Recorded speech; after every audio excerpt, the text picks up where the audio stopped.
bagaimana keadaannya. Mudah-mudahan peserta didik dari rumah sudah sarapan sehingga dapat mengikuti pelajaran yang akan Bapak sampaikan dengan keadaan baik. Oke, pagi ini Bapak akan menjelaskan pelajaran matematika tentang pecahan. Semua peserta didik waktu kelas 3 sudah mempelajari tentang pecahan. Di kelas 4, materi pecahan akan kita pelajari kembali. Nah, perhatikan ke papan tulis. Sebelum Bapak menjelaskan tentang pecahan, Bapak harus menjelaskan terlebih dahulu kepada peserta didik apa yang dimaksud dengan pecahan.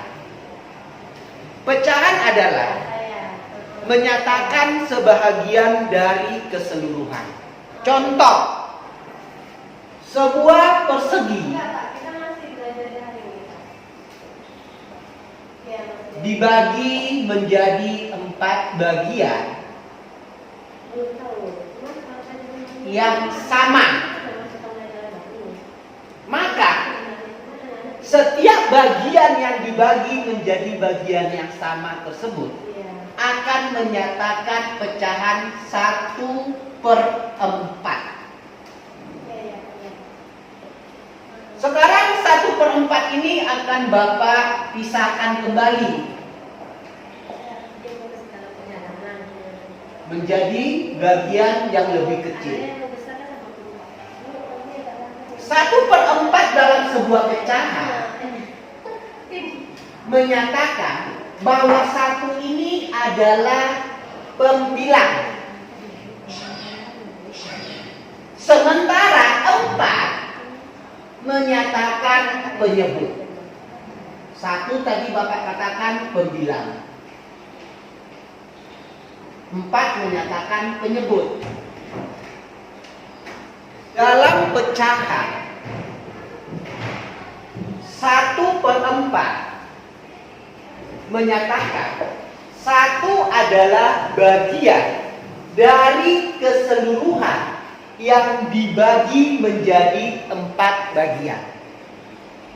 Dalam pecahan ada yang namanya pecahan biasa.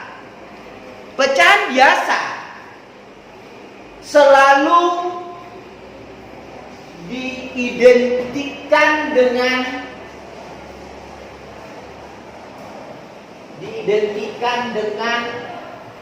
rumus A per B. Itu adalah rumus dalam pecahan biasa. A dalam pecahan biasa disebut pembilang. B dalam pecahan biasa disebut penyebut. Jadi, dalam pecahan biasa selalu ada pembilang dan penyebut. Itu yang penting semua peserta didik ingat, bahwa dalam pecahan biasa dirumuskan dalam bentuk A per B, yang artinya A sebagai pembilang, B sebagai penyebut. Sekarang Bapak kasih satu contoh. Sebuah lingkaran Bapak bagi menjadi 4 bagian. 4 bagian ini Bapak arsir 2 bagian. Maka gambar lingkaran ini dalam sebuah pecahan menyatakan 2/4. Apa arti 2/4 dalam pecahan tersebut? Artinya 2 bagian yang diarsir dari 4 bagian keseluruhan. Ini contoh yang pertama. Contoh yang kedua, Bapak ambil sebuah gambar persegi panjang. Terus Bapak bagi menjadi 6 bagian yang sama besar. Dari 6 bagian yang sama ini akan Bapak arsir 4 bagian. Maka gambar persegi panjang ini dalam bentuk pecahan akan menjadi 4/6. Apa arti 4/6 dalam sebuah pecahan? 4 itu menyatakan bagian yang diarsir. 6 itu menyatakan bagian dari keseluruhan potongan kue tersebut. Jadi untuk selanjutnya, peserta didik dapat melihat buku cetak matematika latihan 1 halaman 3. Di sana ada perintahnya. Kerjakan soal-soal berikut dengan teliti. Ingat, kerjakan soal-soal berikut dengan teliti.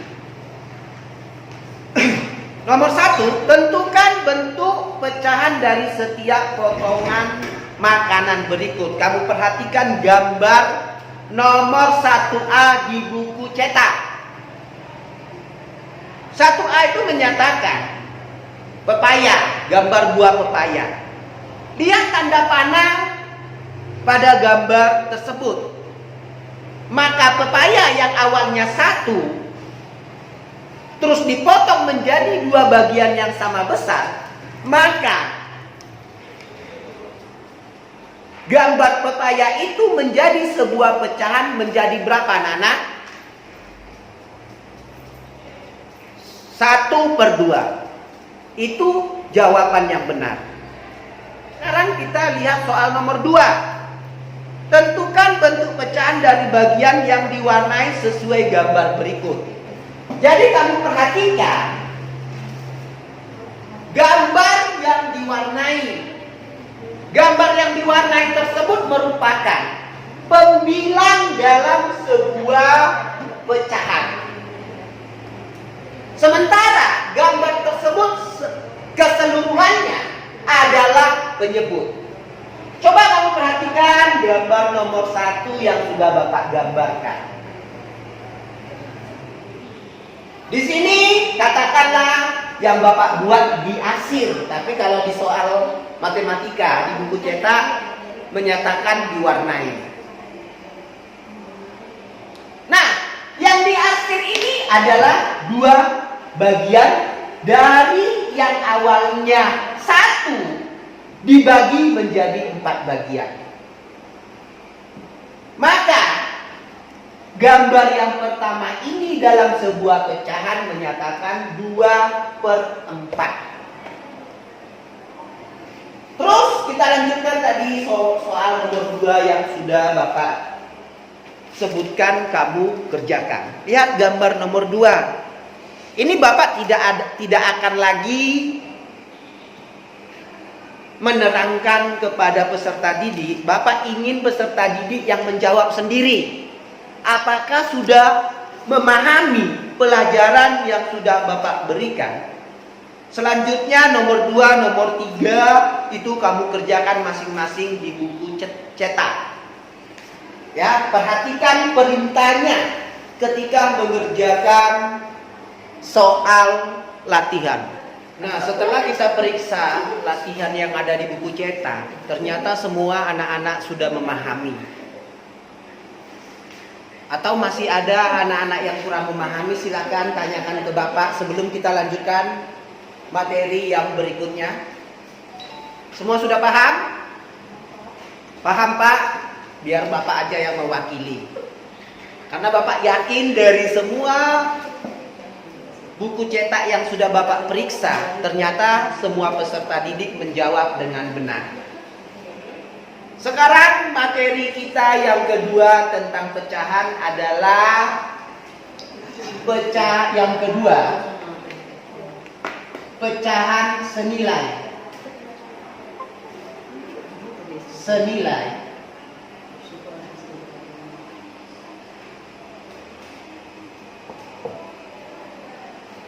Jadi kalau kita membicarakan tentang pecahan senilai, maka dua buah pecahan yang berbeda tetapi memiliki nilai yang sama.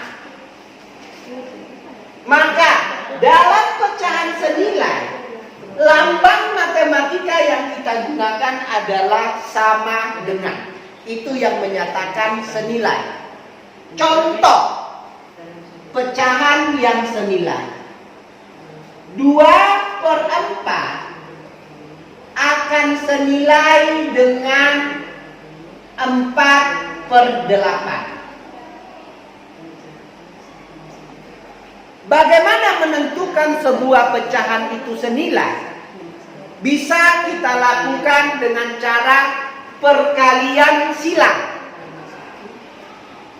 Dalam perkalian silang, berarti yang kita kali silang adalah antara pembilang dan penyebut. Pembilang dan penyebut pecahan yang berbeda. Jadi kamu perhatikan anak-anak.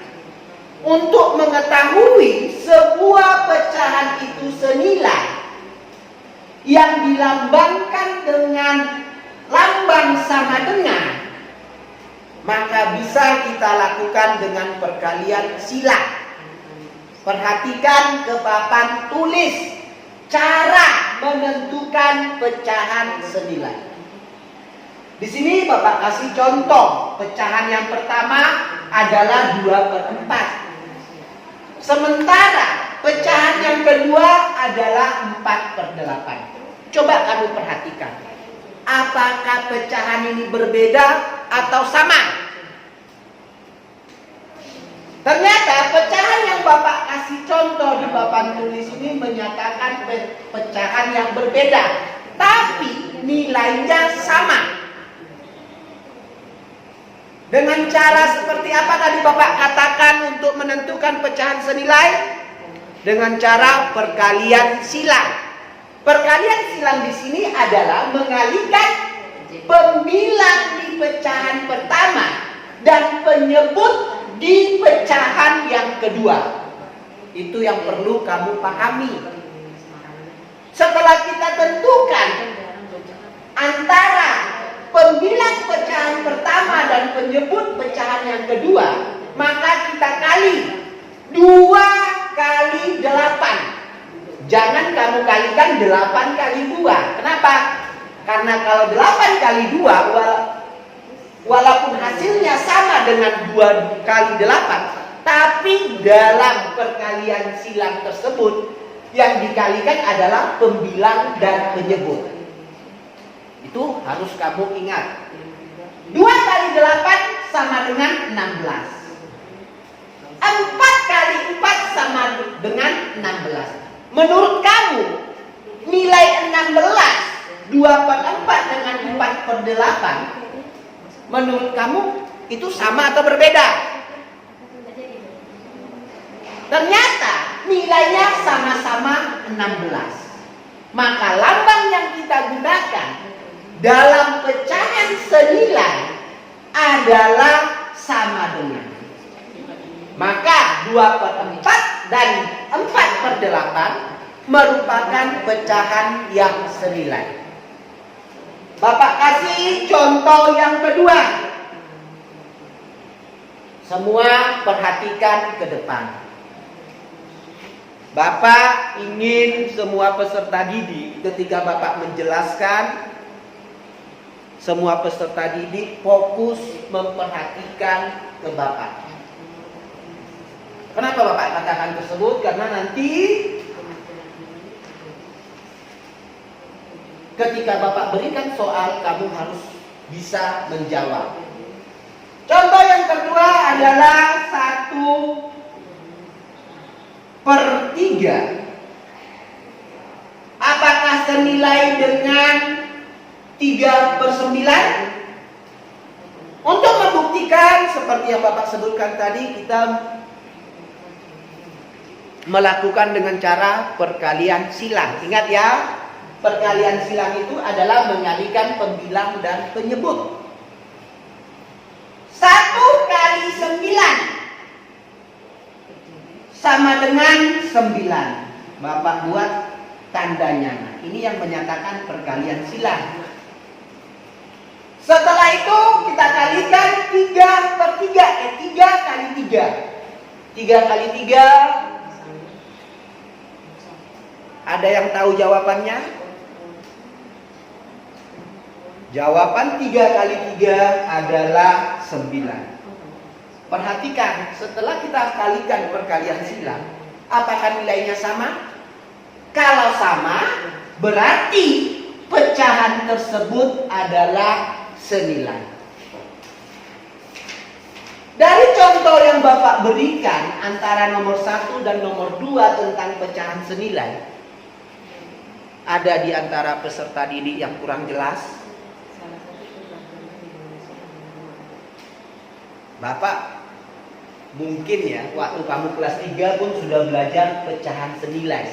Di kelas 4 pun ini hanya mengulangi materi yang ada di kelas 3. Bapak rasa semua peserta didik itu paham. Ada yang bertanya? Kalau tidak ada, untuk latihan berikutnya kita buka buku cetak.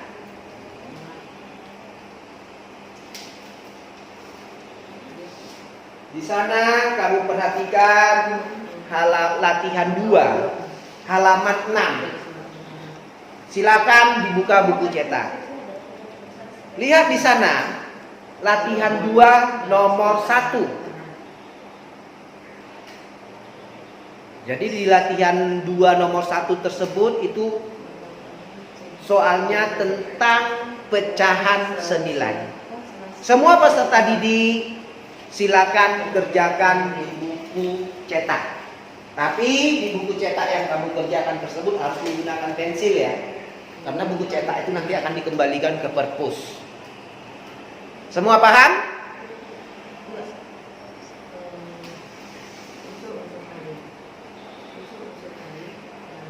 Setelah mengerjakan latihan dari latihan 1 dan latihan 2 tentang arti pecahan, yang kedua pecahan senilai, Bapak harapkan semua peserta didik mengetahui materi yang sudah Bapak jelaskan. Atau sebelum Bapak tutup pertemuan hari ini, adakah di antara peserta didik yang bertanya? Kalau tidak ada, Bapak ucapkan selamat pagi semua untuk peserta didik.